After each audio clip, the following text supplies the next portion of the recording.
Hello and welcome to Offscreen, your 7-day guide to everything cinematic. I'm Van Connor. And I'm Becks Perfect. Boom. Welcome back, Miss Perfect. How's your week been? Have you had a good one? Oh yeah, it's been a busy old week. It feels like we've emerged out of lockdown into essentially the same thing.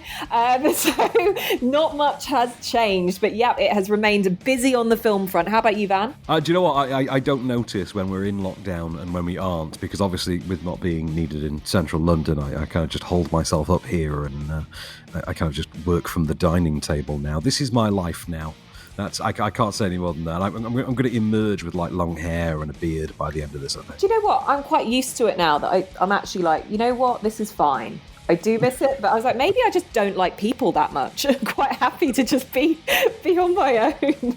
There are people I miss. There are people I miss. There are people I don't. Yeah. And more than anything, I really, really miss the ability to travel internationally for somewhat personal reasons. But other than that, I could live like this. Yeah. You know? I could live with staying indoors all day and not having to put on a coat ever. It's great. I know. But, I love just displaying my fashion to myself and to no one else.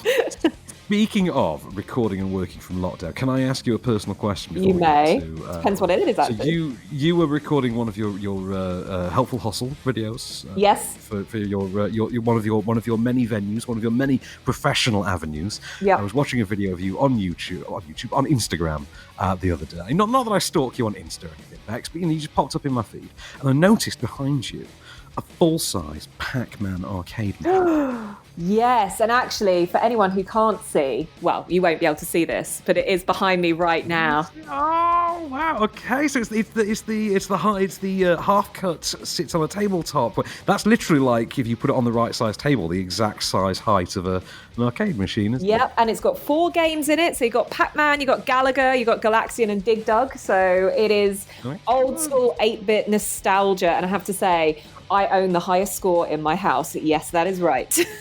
I'm a full-blown retro pie boy, so I was introducing my young nephew to the Lion King SNES game yesterday, which he thought was terrific. I'm a Sega Mega Drive Lion King player, actually. Well, I think I have it on both on the retro parts. It's got all the different consoles. It's got all the different, Anyway, so let's move on to something cinematic and not video game related. In fact, definitely Damn it. not video game related. Let's talk about two films that are available to stream from today, if you happen to subscribe to their respective platforms. The first is on Netflix and marks the return, after 6 long years, the return to mainstream cinema of David Fincher, who I did not realise, because his name's so ubiquitous, he's been doing so much TV work and things like that it just feels like he's always been around. Mindhunter? Is it Mindhunter's been happening in that time? So it just feels like he's been making stuff because he's been on Netflix doing that after House of Cards, and he's back with a film for the first time since Gone Girl. So he's coming back from something strong here, and he's back with Mank, which is the story of Mr. Mankiewicz, played by Gary Oldman, who is, by the standards of the film, there is some debate about this, the man who wrote Citizen Kane for Orson Welles. When we meet him in the film, he's bedridden, he's had quite a serious, debilitating accident, he's in the throes of serious alcoholism. His handlers and Orson Welles have to assign people to keep the booze away from him to try and facilitate his recovery. He's got a nursemaid who's played by Lily Collins, who I didn't recognise from about the first half of the film. What, you mean she didn't look like Emily in Paris? Or Emily in Parasite, as my favourite new account. Parasite. Great Insta feed for that. Thank you, by the way. I really enjoyed that. You've also got Amanda Seyfried as the Hollywood it girl, sort of transitioning from silent films into talkies, who basically is the sort of linchpin of the relationship between Mankiewicz and William Randolph Hearst, whom it's generally believed that Citizen Kane is based upon. So on the one hand, you have the story of the debilitated Mankiewicz in the present day, which is his present day, which is still the 1930s, and then you have flashbacks to what led him, what may have inspired him within the fictional realm of the film to come up with Citizen Kane. I need a favor, but you're gonna have to promise you won't laugh. Given the state of the world, a tall order. You're gonna. I just know you are. I have got such a hangover right now. There's just a fighting chance I won't. I'm being burned at the stake, and I am dying for a ciggy boo. There. God's punishing you. Watch those stairs. They're treacherous. Every moment of my life is treacherous. Any last words? Welcome to San Simeon. I've written worse. You've never seen it? No, but George Bernard Shaw was right. How's that? It's what got Might have built. Had he had the money? This sounds right up my pretentious street. This is a movie that is like, this is made for award season. This is, you've got Gary Oldman in there. You've got the golden age of Hollywood. It was, interestingly, this was written by David Fincher's father. It was, yeah. This is an interesting It is. It purports a now outdated and disproven theory regarding the writing of Citizen Kane. I will say, I mean, I don't think it's a great film. Okay. I wouldn't even put. Lots of people do, though. Lots of people do. And the kind of people that do utterly confirm my assertion that this is Barton Fink for people who eat kale. I really can't think of anything. It's wonderfully made. It's a very gorgeous looking film, and true to form, David Fincher obviously can shoot the hell out of anything. But I mean, he knows the best people to work with. He's got a wonderful score by Trent Reznor and Atticus Ross, who of course have worked with Fincher on a bunch of things, including Gone Girl, Social Network, things like that. The problem for me is it's not an inherently gripping story. It's an interesting story, but I think it's told in too laboured a fashion. It's told too matter-of-factly. It feels in much the same way that Zodiac was. Now, Zodiac is not a bad film by any stretch of the imagination, but nobody's watching Zodiac to be gripped for, a great, it's not the most compelling journey. Yeah. It's not. It is very procedural, and this, although it isn't a procedural, it's character writing, does feel like, well, how many ways can we come up with for this guy, within the fiction of it, for this guy to have been ostracized and disenfranchised with old Hollywood while simultaneously dropping in as many shots lifted directly from Citizen Kane as we can. So at one point, for instance, Gary Oldman drops one of his medicinal alcohol bottles, and it's done in the exact way of the snow globe famously dropping from Citizen Kane. You think, okay, I see what you're doing. The performance by Gary Oldman is great. I even thought that Amanda Seyfried was pretty solid in this as well. But again, it's Barton Fink for people who eat kale. That's my be-all and end-all of it. It's for people who recreationally wear loafers. It's that kind of film. And where can we catch it? Where can we catch Mag? You can catch this on Netflix, funnily enough. David Fincher's new home for the last 5 years or so, on Netflix. So from today. Over on Disney Plus, however, something I think more the speed of you and I think, than even awards bait. You want to take this one away, Becks? Oh my goodness. Fly with me from the motherland through to the real world on a magic carpet that's almost identical to Enchanted with Godmothered. It is the story of a fairy godmother in training who has to go on a mission because the idea of fairy godmothers is I suppose, dying in the modern world. We don't need fairy godmothers anymore. So she goes back and discovers a letter from an 8-year-old girl needing a fairy godmother at that time, and she goes back to fulfill her wish. But really, she doesn't really know what she's doing. Me again? It's me, Eleanor. Because it's getting... Okay. I'm your fairy godmother. Just back off, lady. Look, I know what you're thinking, and it's true. Most fairy godmothers are a lot older. But I think if you can overlook my youth and your total lack of experience, you'll find I have a real can-do attitude that's going to take us very, very far. I will call 911. Oh, I'll show you. No. Hey, please wait. No, please don't. I have kids. Nepo, Transfigurum, Best.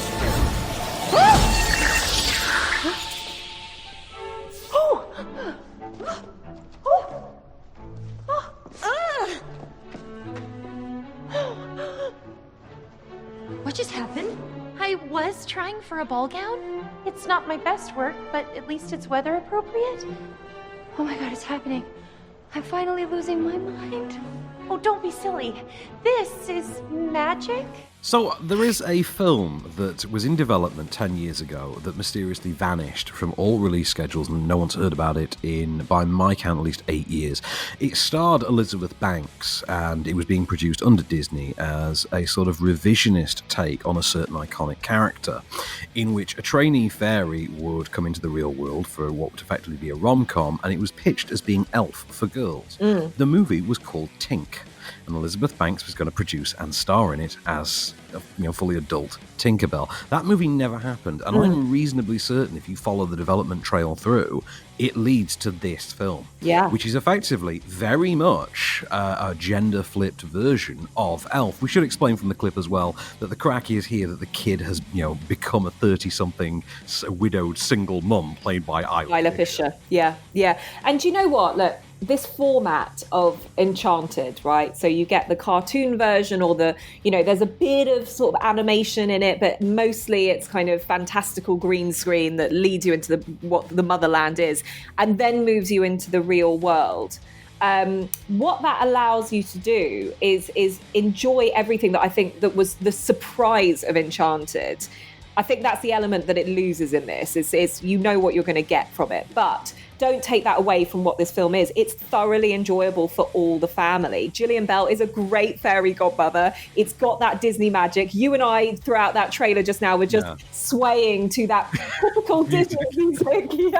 And it's got all the good things. It's been a little bit slammed in the reviews, I have to say. Well, this is the thing I don't get, because by default, this is the best film Disney Plus has released. Yes. Right? I'm not counting Hamilton, because it's not really a film, Hamilton. This is, by default, the best narrative feature film Disney Plus have added to their roster in the just over a year that we've had it. Yeah. And I think, like, as you say, Gillian Bell, lots of fun. I mean, I was sold on this movie purely from the concept of it's a trainee fairy godmother who's played by Gillian Bell. Now, when you get Gillian Bell cast in anything, you know the sort of character you're going for. Yeah. Which is either going to be sort of a clumsy schlub character, or it's going to be she's the Lisa Simpson-style overachiever.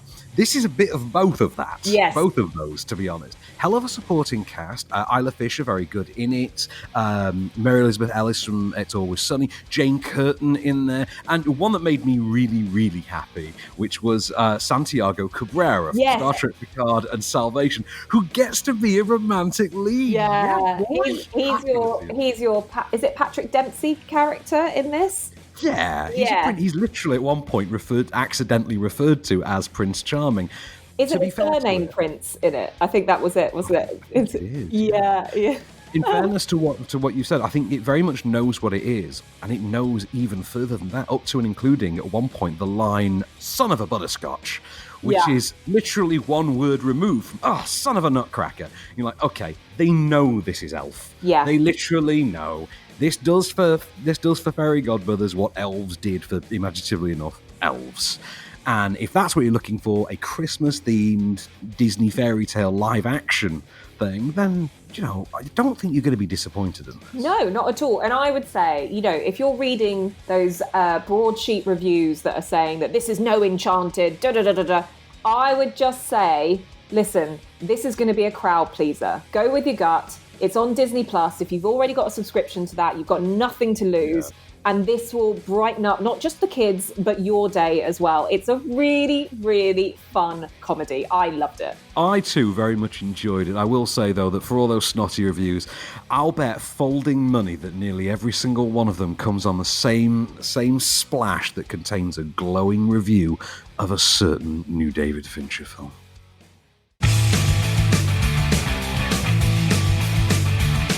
Welcome back to Off Screen. We have taken you on a little romp through the world of digital, and now we're keeping you firmly on your couch. If the idea of going out to the cinema or, I don't know, venturing onto Netflix isn't exactly your bag, don't worry, we've got you covered. So we are kicking off this section of our podcast with a film that I know both Van and I love. It kind of holds up year on year on year.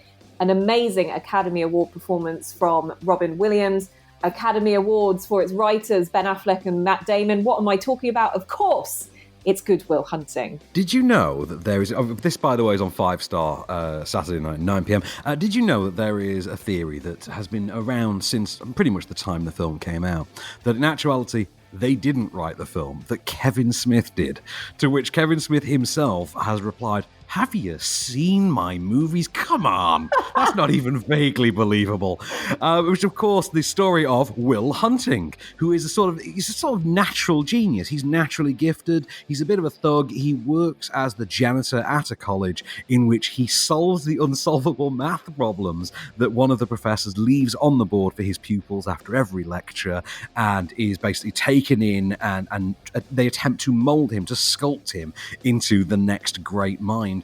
And basically adding to his molding is therapy with Robin Williams, who's recently bereaved, is dealing with that, but also they find something of a kindred spirit in one another, and it's this touching exploration of the relationship between them, but also how that stands in contrast to the life that Will Hunting leads with Chucky and all his Boston friends. Were you going to plagiarize the whole thing for us? Do you have any thoughts of your own on this matter?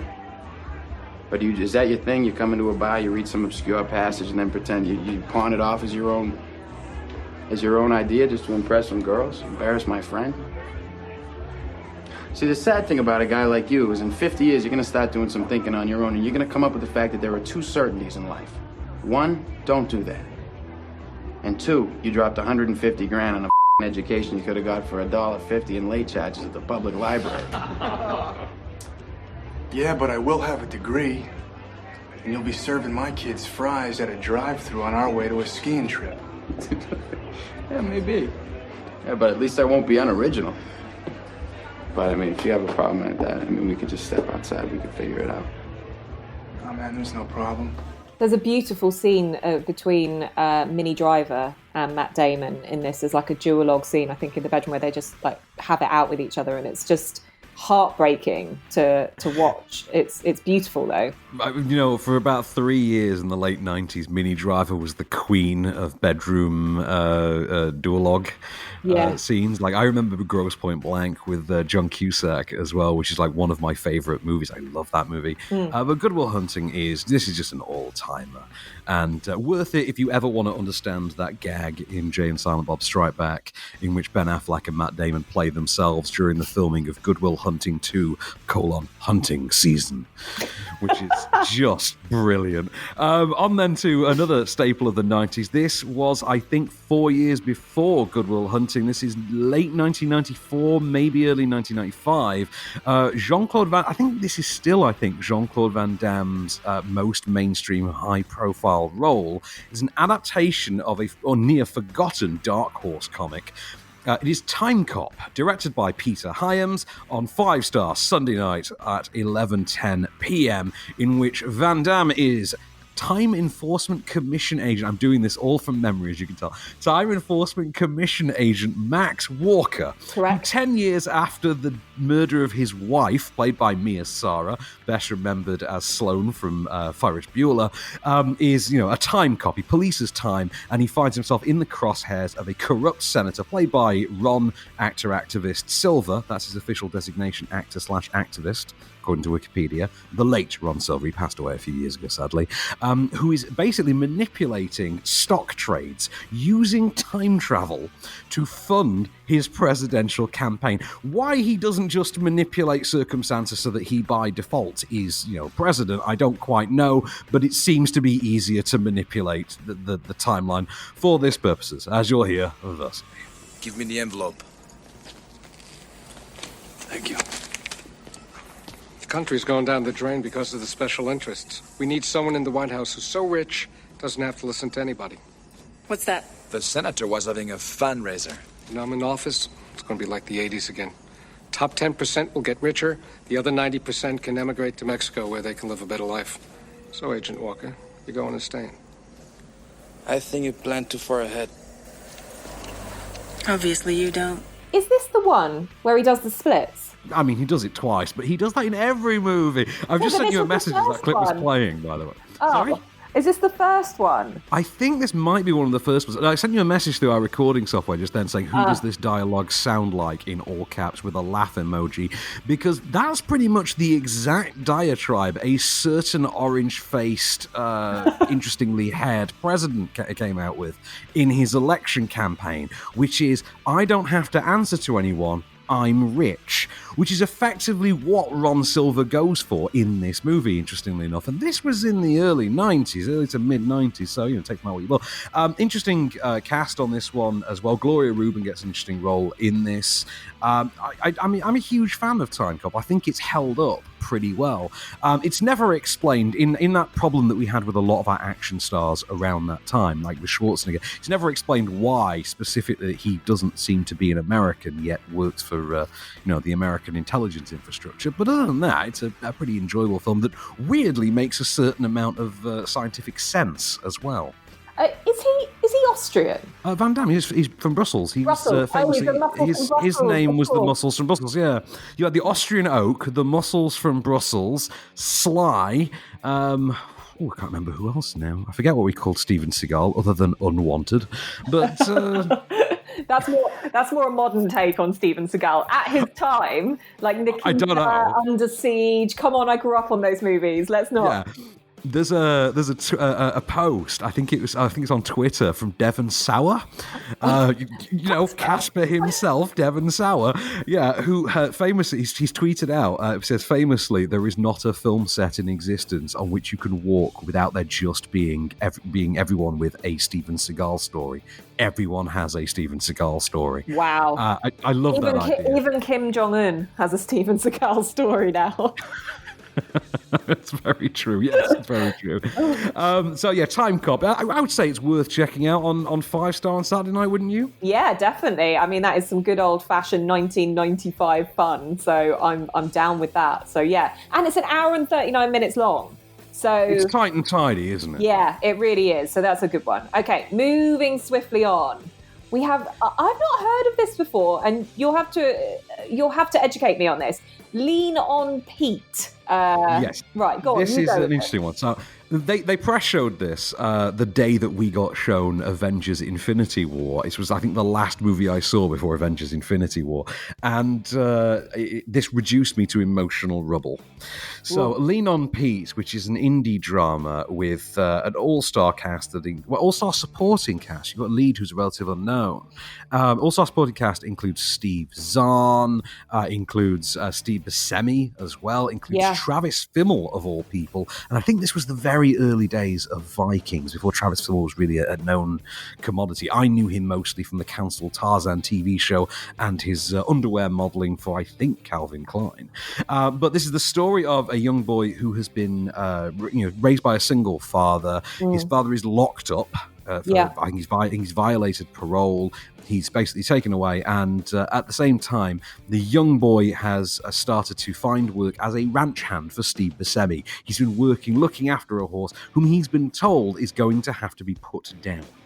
At the same time, his father goes to prison. He himself is going to have to go into foster care. So these two wayward souls go on a journey to find his late mother's long-estranged sister. See that Bob? This kid's a natural. Yeah, he's a good kid. And he ain't afraid of a hard day's work like some of these other kids. Come on, Pete. It's all right. Just relax your arm. You're walking. I know. You're just excited. You did real good. Come on, Pete. You got it. This is also directed by Andrew Haigh as well. Have I pronounced the surname right? Haigh? I think it is Haigh. I think he is Haigh, yeah. Yeah, and I remember watching, like, when he essentially launched Tom Cullen into what I thought was going to take him a bit more stratospheric than it did, but with the film Weekend, and then he's also responsible for films like 45 Years. So there's a style which I can imagine Lean on Pete will have to it. Yes, yeah. You wouldn't be remiss in expecting that style, no. The thing about it as well, I thought he was an unknown. It was Charlie Plummer, who at that point was only really known for King Jack, which I remember being absolutely blown away for. Charlie Plummer, you'll know from All the Money in the World. He's the kidnap victim Yeah. Which we've all forgotten yeah. that movie now. We only remember it because Kevin Spacey getting swapped out, but he was the young boy who was kidnapped. Yes. I think this is a really great movie. It's 11:15 on Monday night. It's it's kind of a breezy enough but quite emotionally wrenching tale. It's a little bit overlong at just over 2 hours. So for the time of night, you might be better recording this one. But I think if you haven't seen this, which most people wouldn't have, it's worth your time. I thoroughly recommend it. Yeah. Definitely, Becks. Check this one out. Absolutely. So it's available for you guys on Film 4 as well. And as Van said, at 11:15 p.m. Looking to stay in the loop with the latest movie news? Then say hello to the Daily Reel, your bite-sized hit of the biggest happenings, hirings, firings, release dates, scandals, and everything else going on behind the silver screen. Delivered to your ears every weekday morning in less time than you'll spend in the shower. Subscribe to the Daily Reel on all major podcast platforms, or ask Alexa to install the Daily Reel skill for your morning flash briefing. Make your morning cinematic with the Daily Reel.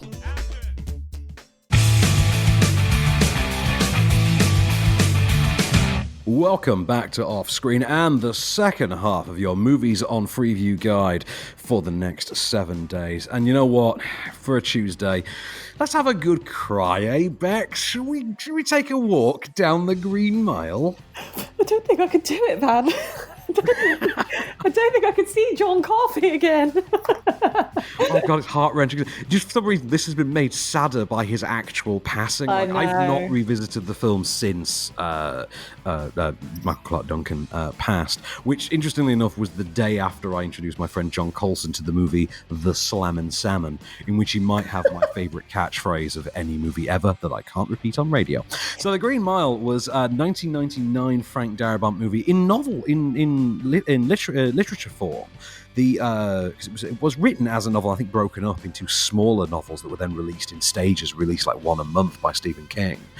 In the novel, it actually takes place at Shawshank Prison, and there are actually references to Andy Dufresne and Red and other characters from the Shawshank Redemption. For the film, which is directed by Shawshank Redemption director Frank Darabont as well, it seems to take place in a different prison, yet uses a surprising number of the supporting cast from the Shawshank Redemption. And it is the story of the Green Mile, which is the space between the cells and the electric chair on death row in this penitentiary. The staff is led by Warden Paul Edgecombe, who's played by Tom Hanks. His supporting cast includes David Morse, includes Doug Hutchinson, who was quite a rising star at the time, and I think faded into obscurity following something of a minor scandal some years later.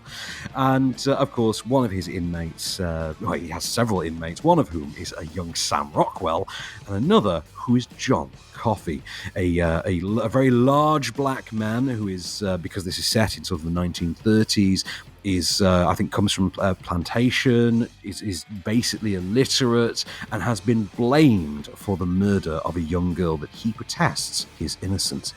Your name is John Coffey. Yes, sir, boss. Like to drink, only not spelled the same. Oh, you can spell, can you? Just my name, boss. J-O. My name is Paul Edgecombe. If I'm not here, you can ask for Mr. Terwilliger, Mr. Howell, or Mr. Stanton. These gentlemen right there. Questions? Do you leave the light on after bedtime? Because I get a little scared in the dark sometimes. If it's a strange place. Oh, good Lord, I've got goosebumps. How is this 20 years old? Again, it's one of those movies that just doesn't feel like it ages. Like, you can watch it again and again and again. This is your Good Will Hunting. This is, Green Mile. There was a plethora of movies at a certain time throughout the late 90s, early to mid 2000s that just they just stand up because of the stellar acting, the cinematography, the storytelling, everything about it is just, it's a winner. There is a popular theory that 1999 was the best year for films. Yeah. Which I can believe, to be really honest. I thought, I'm a big 90s fan, as you know, as are you. And it's a fascinating film, The Green Mile. It is very much part of the Frank Darabont canon. Very much part of the Frank Darabont, Stephen King canon that went on to give us Hearts in Atlantis, I think, that kind of killed it dead. But Darabont would then move on to The Walking Dead some years later. And again, a lot of the supporting cast from this would turn up in that. They also turn up, I think, in The Mist as well. So there is this troupe of Stephen King-friendly actors who work with Frank Darabont, who he moves from one cycle to the other. But, oh my God, The Green Mile, just the dialogue, slave. That is on at 10:30 on Tuesday nights on Channel 5. And I'm going to pick up on a comment you made about it there, Becks. Okay. Which you said, this doesn't age. And I'm going to give you a film for Wednesday that, believe me, does age. It is, of course. It is 19... This had aged by the time it had arrived. Okay, so this is a film from 1990, starring Michael Biehn and Charlie Sheen, and also Dennis Haysbert in one of his most high-profile film roles. It is 1990's Navy SEALs, which feels like it comes from about 1984, despite being released in 1990, and it follows a troop of a Navy SEAL unit who are sent into Beirut, which again tells you how long ago this was. After involving themselves with a journalist played by Joanne Whalley-Kilmer, which again shows you how long ago this was, to liberate American-made weapons from terrorists. And if this doesn't sound dated enough for you, I present to you, again, remember, Michael Biehn and Charlie Sheen are the two faces of this unit, I present to you the trailer for Navy SEALs. One is a leader. Let me take my team back in there. The other, a daredevil. Yeah! That's Hawkins. That's normal? No, that's abnormal. I told you to stay put. What do you want from me, huh? You still don't get it, do you? You looking for a rush? Well, I hope you got it. Together, they're America's designated hitters against terrorism. You're involved. I don't create the news, I report it. If America kills our people, then our people will kill Americans. I'm going to Lebanon, baby. That's all you gotta know. Born to risk. We're gonna have company.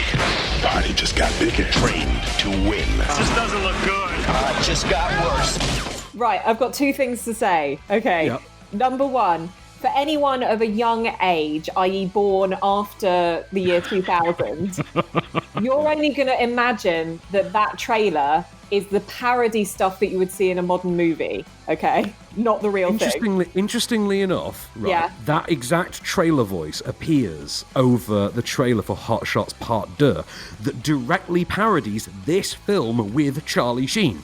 Yeah. It's this weird full circle thing. It's brilliant. It's brilliant. Now, the second thing that I wanted to say is if you give it a Google and you look at the the poster for this movie, I have been immediately transported back to to when I was a kid, going into like a spa, as in like the convenience store spa or something, where they would have a VHS or Betamax bargain bucket that they would have. How old are you that you rented Betamax? I never rented it. I just remember going through the selection and going, oh, I quite want this movie. Oh no, I can't have it because it's Betamax. So I have to go and get the VHS. So that's where I remember Betamax. But they would always have a little wire bin next to it of B movies that would be thrown in there, and they would have a poster quite like Navy SEALs. I mean, what is this eagle that is on there? It's insane. They don't make movie logos anymore, like the one they made for Navy SEALs, that's for damn sure. Do you know what? Navy SEAls has its moment. Again, to use a Kevin Smith reference, this does get smack talked in Clerks quite famously when Randall's listing off his worst customers. Yes, I can see the seal. I think it's legendary, that one. I'm actually kind of a fan of the cheese factor of Navy SEAls. I can't recommend highly enough that you check it out on Wednesday night on Paramount Network at 9 p.m. It's the kind of thing that'll be over in 90 minutes. So Yeah, and I just have to say, I've just shared with Van very quickly a shot of the poster I'm talking about. The reason why you might not, what I love about this is that this is the French poster for it, right? And their strap line is air, terre, mer. That is it. Oh. What's that, like 1, 2 death? Air. Sure. So air in the air. I don't know what terre means, but mer is sea. So air, land, and sea. Air, land, sea. Terre means land. Land. There you hence go. Terra, you get, hence terra firma and things like that. Yeah. Navy SEALs also has my favourite ever exit from a moving vehicle, as demonstrated by Charlie Sheen when he simply just gets out of he just stands up in an open-top Jeep that's driving over a bridge. This is recreation, like on his day off, and just jumps over into the water to get out of the conversation. I love it. Can't fault it. It's terrible, but it's enjoyably terrible. Yes, it is. And that is available for your viewing displeasure on on Paramount at 9:00. So moving on to something that is ultimate pleasure, and sometimes one of those versions where a sequel just might outdo the original movie. This is 22 Jump Street. It's on Channel 5, 10:25 p.m. This is Channing Tatum and the brilliant Jonah Hill. As you kind of, you've seen them and you're going to see them again and you're not going to believe it. This time in 22 Jump Street, Schmidt and Jenko, the two undercover cops who are just complete knuckleheads, they're sent on a mission to a college to investigate the use of a recreational drug called Wi-Fi. And their bond is tested when Schmidt befriends a girl called Maya. Same identities, same assignment. Going back to high school? Your ass look like you're about 50. You're going to MC State. Somebody's out there, they cooking up a new drug. It's Adderall mixed with ecstasy, mixed with God knows what else. Wipey? No, you dumb mother.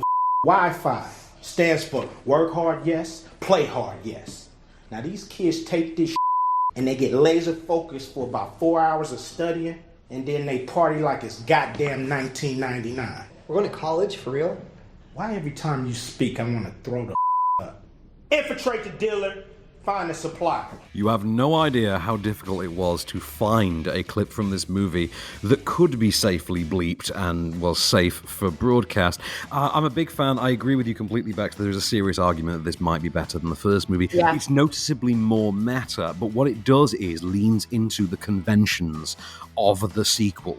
It leans into every possible avenue that sequels have always employed and exploits them wholeheartedly, up to and including the fact that even the concept of the film comes from the final line of the first, which is, you two are going to college. And then obviously the sequel comes along, we're literally going with that idea. But as you heard in that clip, it's the same case, it's the same plot, do the same stuff. And that's the argument used. Yeah, I remember, I don't know if I went to the screening for this with you, but this was a full evening screening of it. They take the drug in this, don't they? And they have this the whole drug taking sequence is, you will be like, the whole cinema was erupting. This is kind of like, I suppose in a way, when Jordan Belfort in The Wolf of Wall Street takes the ludes. It's that level of comedy in it, and it's brilliant. Can I ask, do you remember what song plays during that hallucination sequence in 22 Jump Street? No, I can't remember. It is the seminal era, 2000 era classic. It is Higher by Creed. Brilliant. Shout out to Mr. Wilson for that one. There we go. I do also have to point out, I've just had a quick look online, right? And there is a review on here, which I have to say I thoroughly disagree with. And this person probably needs to take their head out of somewhere not so pleasant. But they basically called it cinematic offal that's incredibly inane, tedious and foul. A dim-witted waste of time and a mocker of morality that makes Dumb and Dumber look like a product of high art. I mean, I couldn't disagree more. I think get a sense of humor transplant and just get down with the kids. Like, this was brilliant, this film. It was, and I got folding money, says that review came from The Telegraph. Anyway, 22 Jump Street on Channel 5, Thursday night, 10:25 p.m. I think it's a tremendous sequel. It's got so many great gags. And of course, who plays the villain in 22 Jump Street? Because this loops back in our conversation. Do you remember who plays the villain in 22 Jump Street? No, it's not... No, I don't remember who plays the villain in this. It's our fairy godmother herself, Gillian Bell. This is the first thing I remember seeing her in. Oh, yes. Now I see it. Yeah. Good. She has the fight scene. She has the fight scene with Jonah Hill, the ridiculously sort of feeble fight scene where it just turns out that neither one knows how to fight. I love this movie so much. Also, Channing Tatum running around taunting Ice Cube for a certain sexual act is just hilarious. Let's see. On Friday night, to round out the week, let's go with something not so much a mainstream hit as it is a critical success. Let's talk about Taylor Sheridan's Hell or High Water, which is on Film 4 at 9 p.m. Do you remember this one, Becks? We've got to be clear. I don't, but what I would say about it is that it stars Chris Pine and also Jeff Bridges. But you know what Chris Pine is? He's a serious actor. So in that respect, you're going to get something quite serious with this. Well, Taylor Sheridan wrote this. He wrote the Sicario movies. He was the actor from Sons of Anarchy who went on became a filmmaker with Sicario. I think that was his first high-profile script. This pairs Chris Pine and Ben Foster as brothers. Brilliant Ben Foster. That's it. They basically have to commit crimes in order to save the family ranch, much to the chagrin of Jeff Bridges as sheriff. Really wonderful film. Let's have a snippet before we go to the break. Put the gun on the counter. You trying to get us killed? I ain't stealing from some old man. We steal from one place. That's it. You're turning out to be a poor-ass criminal. See what the early bird gets? Maybe we should hit that branch, Jaden. No, we ain't. We hit those banks first thing in the morning. When they're empty. It's the last time I counted been shot at. You gotta be smart. We're ways from being finished. I can do this all week. We're gonna. We're like the Comanches, little brother. Raiding where we please, with the whole of Texas hunting our shadow. I think this is an excellent film, and I don't think this was seen by that many people outside of sort of the critical circle, but I know it had some very minor awards buzz. It didn't quite get there. One of these days, Taylor Sheridan will just start scooping up Oscars, particularly for writing. But in the meanwhile, if you want a great pairing, you want to see Chris Pine and Ben Foster in full rugged cowboy criminal mode, check out Hell or High Water Friday nights, 9 p.m. on Film 4. Can't go wrong.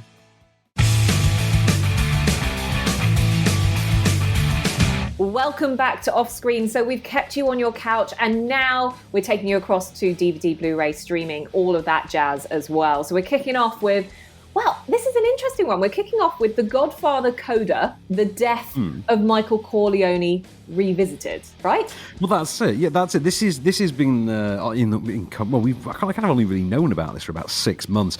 Basically, Francis Ford Coppola has gone and re-edited Godfather 3. He shot new material, I think, for the intro, the intro, and then he shuffled. I think he's re-edited the intro and outro as well.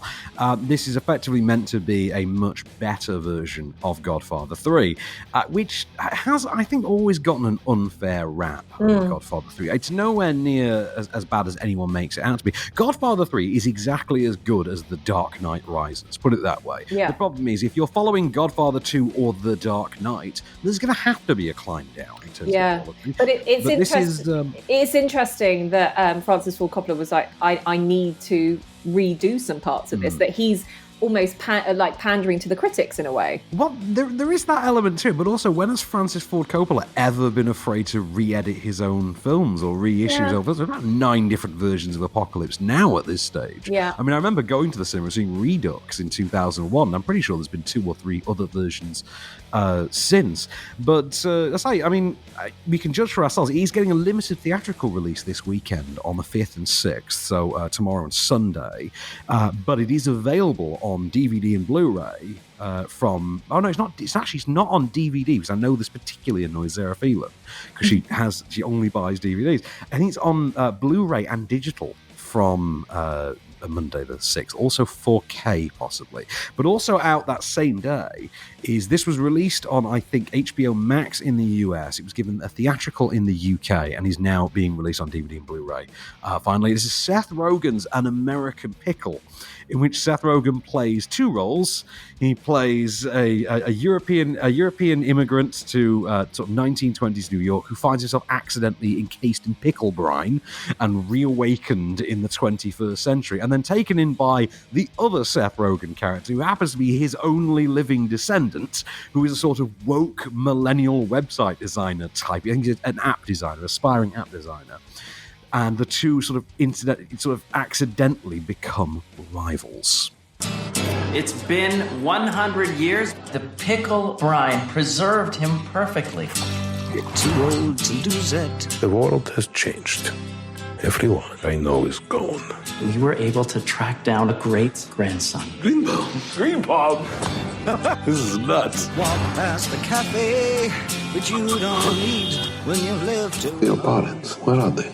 They passed away. It was a car crash. He will tell me everything of their deaths, how their bodies died, their faces as the life left.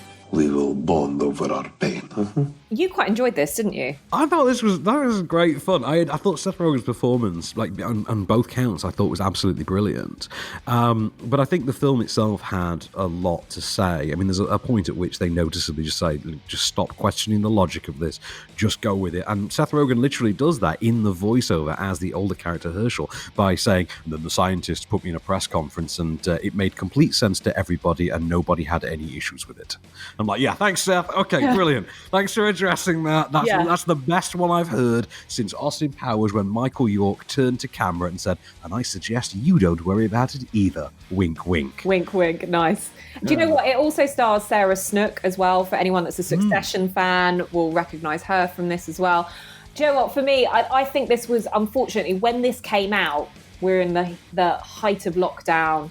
It kind of, what it maybe would have done had it had like a bigger marketing platform behind it, sort of cinematic release, all that kind of stuff, it probably just lost it because of that. Well, it also came out in a very stacked release window in terms of known properties, because it came out against Mulan and Bill and Ted Face the Music, which, you know, as far as like, you know, fan drawing spectrums go, it's hard to get any bigger than those two. I mean, those are two very distinctive audiences, and that does not leave a lot of leftovers for another film. And I would say, I would say out of those three as well, there was only one big triumph, and that was Mulan, really, because, you know, that's the problem with it, is that, you know, we've got, like you say, those different audience spectrums, but also the one that's the most commercial is always going to triumph, because you can introduce that to not necessarily the dedicated audiences, but those younger ones as well, who will just definitely want to watch it because it's warm and fuzzy.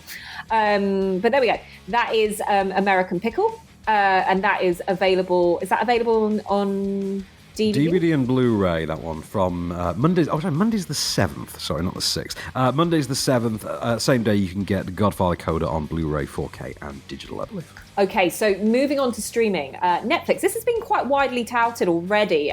Lots of people who love a bit of jazz hands, love a bit of a musical fun, are going to be really excited for The Prom, which comes out. It's got the all-star cast includes Meryl Streep, Nicole Kidman, James Corden, and many, many more as well. But I'm just going to go with that. Oh God, really? Does James Corden have to be in everything right now? Ariana Grande is in this. Kerry Washington. He is in a pretty decently sized movie out next week as well. It is worth saying. I was right, by the way. We were talking before the show, and I said this has got to be a Ryan Murphy film, surely. And you know what? Yeah, director Ryan Murphy. It's right here. Oh, then it will be very glossy. Right? I am quite excited to see this. I'm a big fan of. We've talked about this and we've debated this before. I am quite a big fan of Ryan Murphy's work. I do love it. I will go and watch whatever he puts out because the style appeals to me. So this, even if you're not into musicals, this might just be something that will be up your street anyway because of the style. Well, it's quite a timely story. I mean, the plot revolves around a high school girl who wants to take her girlfriend to prom. And is told by her very conservative, Christian kind of school that that's not something they'll allow. So basically, you get the big name cast are theatre actors who swamp into this small town to put to put a prom on for her and her girlfriend. So it's I kind of see the cultural topicality of it works quite well. I'm looking forward to seeing it anyway. We also have Giving Voice out this next week, which is a documentary about the August Wilson, I believe, the American playwright who wrote Fences. Yes, August Wilson. Denzel adapted a few years ago. This is about his monologue competition and about the kids who take part in it every year. August was that one writer who saw me. And when I say me, I do mean me, but I also mean people like me. We live in a culture where we forget what happened 2 weeks ago. And to know who you are and what you should be doing, you have to first know what your history is. I mean, he's talking about us. He's talking about me. I'm like, oh, shoot, that's like my aunt up there. We got a good thing, babe. Welcome to the 2018 August Wilson Monologue Competition. We started this competition the year after Mr. Wilson passed. We were grieving at the loss of America's greatest writer. I think this is going to be for a very specific audience. This is going to be something that you might stumble across. You will have seen Fences, that Denzel Washington movie. You may have loved it. I wasn't a massive fan, only because I thought it was way too theatrical for it to be something that you'd want to watch in the cinema. But if you're interested in it, if you were a big fan, this is the documentary behind, I suppose, the person behind it, and also this huge competition that goes through. So it'll be interesting. It's a learner. It's an educational piece, isn't it? Yeah. Well, so those two movies are going to be on Netflix from next Friday, the 11th. Also, that day is going to be the arrival of I'm Your Woman on Amazon Prime, which is being touted as quite a decent theatrical vehicle, although not actually in theatres, for Rachel Brosnahan. Yep. I believe, is she Mrs. Maisel? Miss Maisel. The marvellous Mrs. Maisel. Is she Mrs. Maisel? Ms. Maisel? I can never remember. I can't remember. I don't know. This is a 70s set crime drama.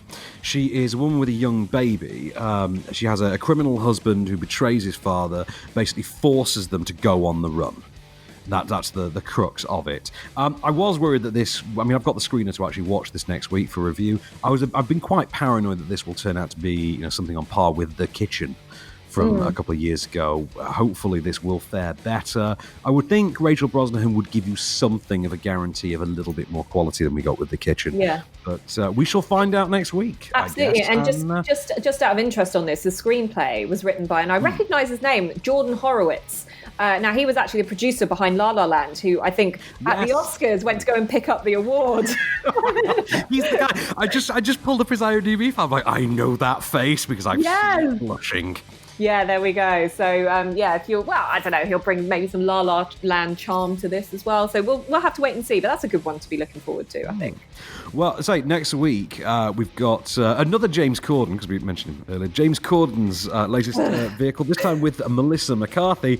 It is Super Intelligence, which I have decent expectations for. I'm not going to lie. We have Margot Robbie, and I think you said Finn Cole from Peaky Blinders. Yes, indeed. So he's Michael in Peaky Blinders. I just said he's had a massive upgrade here because he's now playing, I suppose, a love interest of Margot Robbie. What a jump for him.